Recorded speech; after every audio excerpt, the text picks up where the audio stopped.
Lisa 1 2 3 दोनों चालू दोनों। हाँ। नमस्कार मित्रों, मैं डॉक्टर नयन प्रियदर्शी आज आप लोगों के बीच में एक बहुत ही इंस्पिरेशनल कहानी लेके आया। एक छोटी सी कहानी जो हम लोगों को जीवन में बहुत कुछ सिखा के जाती है।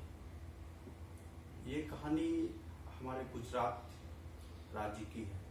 गुजरात के अहमदाबाद में एशिया के बड़े मेडगौर सरकारी medical college BJ medical college है, उन्हीं के मेडिसिन विभाग के हेड डॉक्टर सीसी डामोर साहब का कहानी है। एक दिन की बात है, सीसी डामोर साहब सुबह सुबह हॉस्पिटल आए और राउंड लेने लगे, तो उनके साथ सभी यूजी पीजी के स्टूडेंट भी उनके पीछे पीछे चलने लगे। सब लोग उनके साथ कुछ न कुछ सीखने के लिए उनके साथ रहते थे। जब वो ऐसे ही वार्ड में राउंड कर रहे थे, तो जब जनरल वार्ड में उन्होंने प्रवेश किया, बीजे मेडिकल कॉलेज के जनरल वार्ड में जब वो राउंड ले रहे थे, तो उनकी नज़र एक ऐसे पेशेंट पर पड़ा जो 80 से 82 साल की उम्र में एक जीर्ण शीर्ण अवस्था में बेड पे पड़ा हुआ, शरीर कमजोर, बाल मुरझा हुआ, कपड़ा फटा हुआ और चेहरे से एक अलग ही तेज एक चमक आ रही थी। उन्होंने उस पेशेंट के पास गए, उन्होंने उस पेशेंट के बारे में सारी जानकारी इकट्ठा किया, फिर अपने जो जूनियर असिस्टेंट थे उनको कुछ पैसा दिया और बोला इनके लिए कपड़ा खाना पीना सबका अच्छा सा इंतजाम किया जाए, और ट्रीटमेंट वगैरह सब देख करके वो घर चले गए। उसके बाद थोड़ा सा जब सबको लगा कि एक जनरल वार्ड के पेशेंट पे इतना बड़ा डॉक्टर सीसी डामोर यदि इतना ध्यान दे रहे हैं तो कुछ न कुछ शायद कनेक्शन होगा, तो लोगों ने भी, हॉस्पिटल स्टाफ ने भी थोड़ा सा ज़्यादा ध्यान उस पेशेंट पे देने लगा। शाम को फिर से सीसी डामोर साहब का फ़ोन आता है, वो काका कैसे हैं जनरल वार्ड में। अभी तो पूरे हॉस्पिटल के डॉक्टरों में हड़कंप मच गया। जनरल वार्ड के पेशेंट के लिए एक बीजे मेडिकल कॉलेज का बड़ा प्रधान जो मेडिसिन डिपार्टमेंट का हेड है वो फ़ोन करके पूछा, तो काके के ऊपर पूरा लोग, डॉक्टर, सिस्टर, स्टाफ ने बहुत ध्यान दिया और उसकी देखभाल, इलाज अच्छे से होने लगा।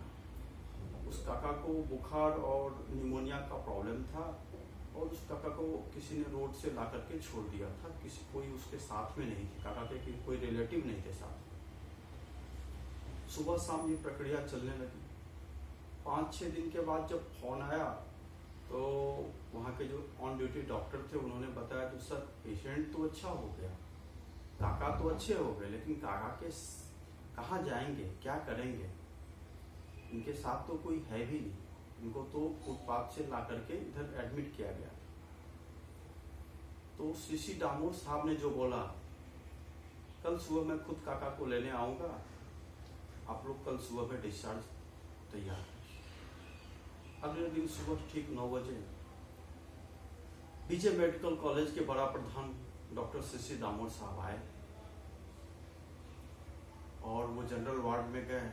काका को अच्छा कपड़ा पहनाया गया और वो खुद ही हाथों से, उनके हाथों में हाथ डाल करके उनको लेकर के आ रहे हैं। अब ये जो काका थे वो तो खुश भी थे लेकिन शर्मिंदा भी थे। एक डॉक्टर जिसने मेरा इतना ध्यान रखा आज मुझे खुद से हाथ पकड़ के नीचे लेके जा रहा है।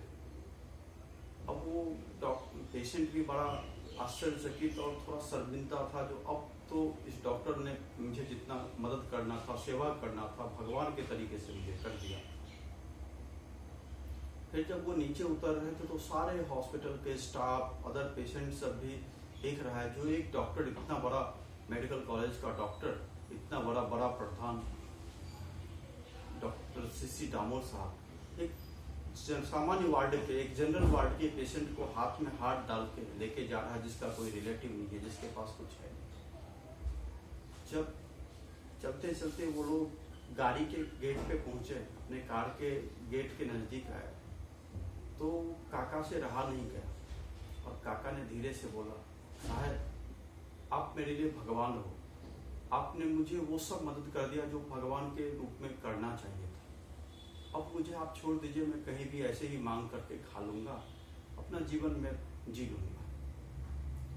मेरा तो कोई है नहीं, पत्नी 3 साल पहले गुजर गई है और एक बेटा है जो विदेश में रहता है, वो उधर ही शादी करके उधर ही सेटल है। उसको से हमारा आज के समय में कोई संबंध नहीं है, कांटेक्ट नहीं।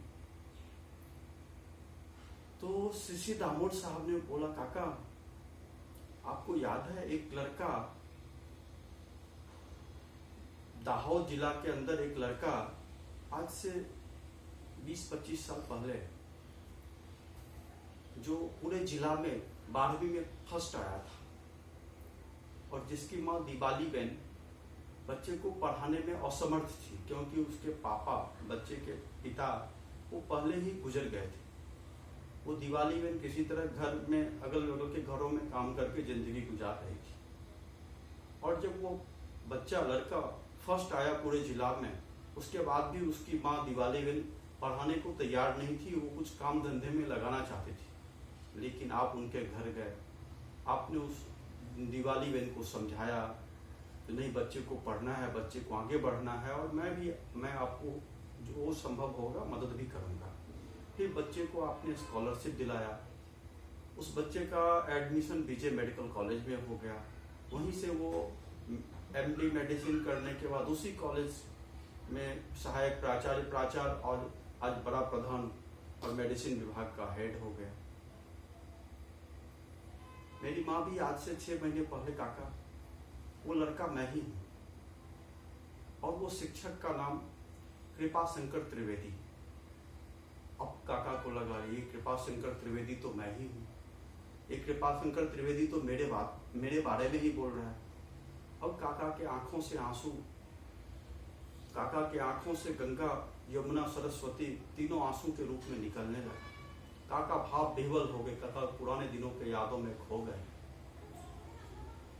और सभी लोग वहां खड़े देख रहे थे। बहुत सारे लोग आज इस गुरु शिष्य परंपरा को समझ रहे थे, इस सभ्यता संस्कार को देख रहे थे। और फिर अंत में उस दामोद साहब ने बोला, मेरी माँ जब निधन हुआ तो मेरी माँ बोली, जो आज तुम कितना भी बड़ा डॉक्टर बन जाओ, लेकिन तुम कृपा शंकर त्रिवेदी मास्टर साहब का कभी कर्ज नहीं खत्म कर सकते। आज जो कुछ भी तुम हो, उसमें सबसे ज्यादा किसी का योगदान है तो वो हमारे कृपा शंकर त्रिवेदी मास्टर साहब है। मैं आप लोगों से यही निवेदन करता हूँ, जो शिक्षा दान करने में अपना रुचि रखते हैं, जो शिक्षक हैं, हम सब के अंदर भी एक कृपा शंकर त्रिवेदी जिंदा होना चाहिए। हम सब भी एक सामान्य परिवार के काबिल छात्र को कृपा शंकर त्रिवेदी की तरह आगे आकर के उस छात्र के भविष्य के लिए, उस छात्र के आगे बढ़ने में अपना योगदान देना चाहिए। तो शायद अपना जीवन भी धन्य हो जाए और हमको जिंदगी के मोड़ पे कोई अपना ऐसा विद्यार्थी, सीसी दामोद जैसा विद्यार्थी मिले, छात्र मिले, जो बोले जो मैं आपके कारण जो भी कुछ हूँ आपके कारण हूँ। और मैं उन सभी छात्रों से जो शिक्षा ग्रहण कर रहे हैं, अपनी जिंदगी के रफ्तार में आगे बढ़ रहे हैं, उन सबसे भी निवेदन, प्रार्थना, जो जब भी कभी हम जिंदगी के किसी भी बड़े जगह पे हों, किसी भी बड़े पद ओहदा पहुंच बड़े जगह पे हो, बहुत पैसे वाले हो जाए, बहुत पावर वाले हो जाए, बड़े ओहदे वाले हो जाए, लेकिन जिन लोगों ने मुझे जिंदगी के दौर में आगे बढ़ाया, जिन लोगों ने मुझे मोटिवेट किया, जिन लोगों के किसी न किसी योगदान के कारण, जिन शिक्षकों के, पेरेंट्स के, दोस्तों के, गांव समाज के, उन सब के किसी न किसी योगदान के कारण हम आगे बढ़े, उन सबको भी हमारे जीवन में ध्यान रखना चाहिए और जीवन के मोड़ पे कभी समय मिले तो मदद करनी चाहिए। फिर मिलते हैं एक नई कहानी के साथ अगले हफ्ते। धन्यवाद। मैं डॉक्टर नयन।